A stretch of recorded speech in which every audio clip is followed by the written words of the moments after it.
আহ, সবাইকে স্বাগতম আমার একটি নতুন ভিডিওতে। যারা আমার ভিডিও দেখেন অথবা নতুন দেখছেন, সবাইকে ধন্যবাদ দেখার জন্য। কেননা নতুন একজন ক্রিয়েটর হিসেবে আমি ভুলভাল অনেক কিছুই করে থাকি, অনেক কিছুই বলে থাকি। সব কিছুই নেবেন না, যেটুকু নেওয়ার প্রয়োজন ওটুকুই নেবেন, বাকিটুকু ভুল হলে কমেন্ট বক্সে জানাবেন। আচ্ছা, আমি আজকে যে বিষয়টি নিয়ে কথা বলতে এসেছি আমার ভিডিওতে, সেটি হচ্ছে ভারতের রাজনীতি নিয়ে, ভারতের রাজনীতি এবং মোদির অবসান নিয়ে। এখন বর্তমান সময়ে ভারতের রাজনীতিতে সবথেকে বড় একটি প্রশ্ন হলো নরেন্দ্র মোদির ৭৫ বছর বয়স। অর্থাৎ বর্তমান ভারতের প্রধানমন্ত্রী যিনি নরেন্দ্র মোদি, তিনি কিন্তু ৭৫ বছর বয়সের কাছাকাছি চলে এসেছেন। আগামী সেপ্টেম্বরেই, অর্থাৎ আর একদিন পরেই কিন্তু সেপ্টেম্বরেই কিন্তু উনি ৭৫ বছর বয়সের মাইলফলকে পৌঁছাবেন। বহুদিন ধরেই শোনা যাচ্ছিল ভারতের রাজনীতিতে রাষ্ট্রীয় সংশয় সেবক সংঘর অভ্যন্তরীণ নিয়ম অনুযায়ী ৭৫ বছর বয়স পেরোলেই আর রাজনীতিতে নয়। কিন্তু এই বিতর্কের ভেতর আসল সত্যটা কী? অর্থাৎ আমি যে বিষয়টি বলতে চাচ্ছি, যেটা বলতে চাচ্ছি সেটা হলো ভারতের রাজনীতিতে এখন যে বিষয়টি টানাপোড়েন হিসেবে দাঁড়িয়েছে, সেটা হচ্ছে ৭৫ বছর তো মোদির বয়স চলে আসলো। কিছুদিনের মধ্যেই তিনি ৭৫-এ পৌঁছাবেন। কিছুদিন বলতে আর একদিন পরেই তিনি ৭৫-এ পৌঁছাবেন। কিন্তু আরএসএস এর মতদর্শন অনুযায়ী ৭৫ পেরোলে আর কোনো রাজনৈতিক ব্যক্তি তাদের আসনে থাকতে পারবেন না, তারা স্বেচ্ছায় তাদের পদ থেকে সরে যেতে পারবেন। কিন্তু 2025 সালে 2019 সালে মোদি সরকারের একজন মন্ত্রী, তিনি অমিত শাহর বক্তব্য অনুযায়ী এটা যে ৭৫ এর বেশি হলে আর টিকিট নয়। কিন্তু 2025-এ অর্থাৎ এই সময়ে এসে আমরা এই বক্তব্যর উল্টো দেখছি। আরএসএসের প্রধান ভগবতের বক্তব্য অন্য কথা বলছে। তিনি বলছে বয়স যদি ৮০ও হয় আর ক্ষমতা যদি নিতেই হয়, তবে ক্ষমতা সেভাবেই পালন করতে হবে।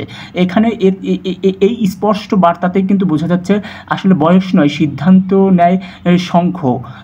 বয়স কোনো ম্যাটার নয় এখানে, বিজেপিও কোনো ম্যাটার নয়, বিজেপিও বড় কোনো ধরনের যে মন্তব্য রাখতে পারবে নিজেদের, এরকম কোনো নয়।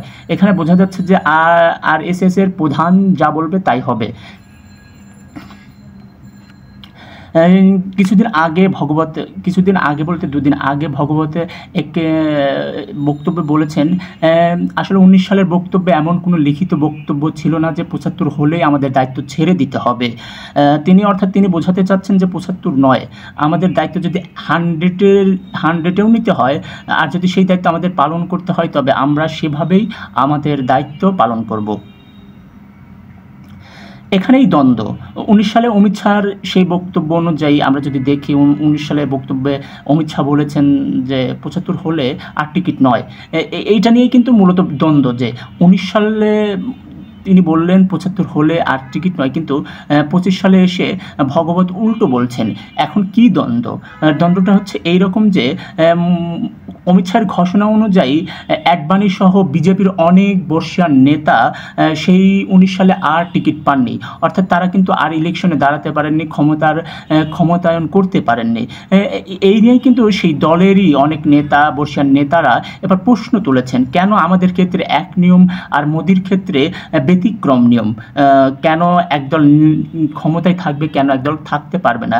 এটি নিয়ে কিন্তু আমরা যদি আমাদের বাংলাদেশের প্রেক্ষাপট দেখি, গণঅভ্যুত্থানের আগে যে দলটি ছিল, অর্থাৎ গণঅভ্যুত্থানের আগে 8 থেকে 24 এই সময়টাতে যদি আমরা একটু দেখি অ্যানালাইসিস করে, অনেক দল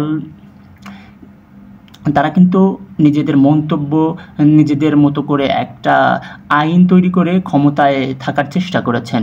এই বিতর্কের হাতিয়ার বানিয়ে মোদি বিরোধীরা সরকারের স্বচ্ছতা নিয়ে প্রশ্ন তুলেছে। অর্থাৎ এই যে ভগবত বক্তব্যটা দিলেন, ৭৫ নয়, বয়স ৮০তেও যদি ক্ষমতা নিতে হয়, তবে নিতে পারবে তারা। এখন এটিকেই হাতিয়ার বানিয়েছে বিরোধীরা।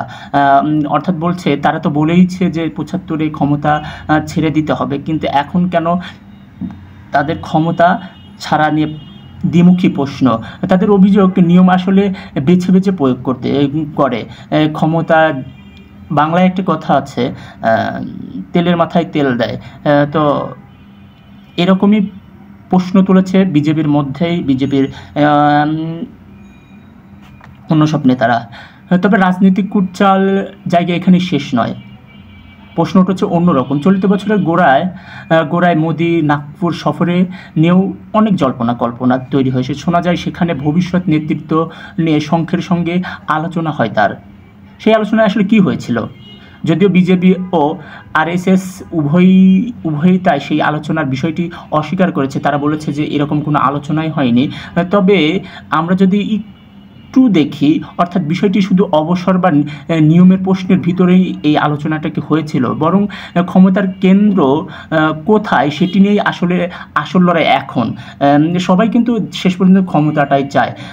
বিজেপির সাংগঠনিক সিদ্ধান্ত কি মোদির কারিশমার সামনে দাঁড়াতে পারবে, নাকি আরএসএসই ঠিক করবে কবে কার দায়িত্ব শেষ হবে? এটি নিয়ে এখন সব থেকে বেশি ভারতীয় রাজনীতির ময়দানে প্রশ্ন। বর্তমান পরিস্থিতিতে ৭৫ বয়স হলেই কিন্তু মোদির জন্য ফিরে যাওয়ার কোনো বাধা নয়, কিন্তু বিরোধীরা এই ইস্যুকে রাজনৈতিক অস্ত্র হিসেবে ব্যবহার করবে বলে একেবারেই নিশ্চিত বলে আশা করা যাচ্ছে। এরই মধ্যে অনেক জল্পনা কল্পনা দেখা যাচ্ছে যে মোদিকে ফ্যাসিস্ট সরকার হিসেবে আখ্যায়িতও করা হয়েছে। কিছুদিন আগে একটি অ্যানালাইসিসে দেখা গেছে যে ভারতে একটি গণভুত্থানও হতে পারে। তো এখন দেখা যাচ্ছে যে আসলে বয়স নাকি ক্ষমতার লড়াই কোনটা টিকে থাকে?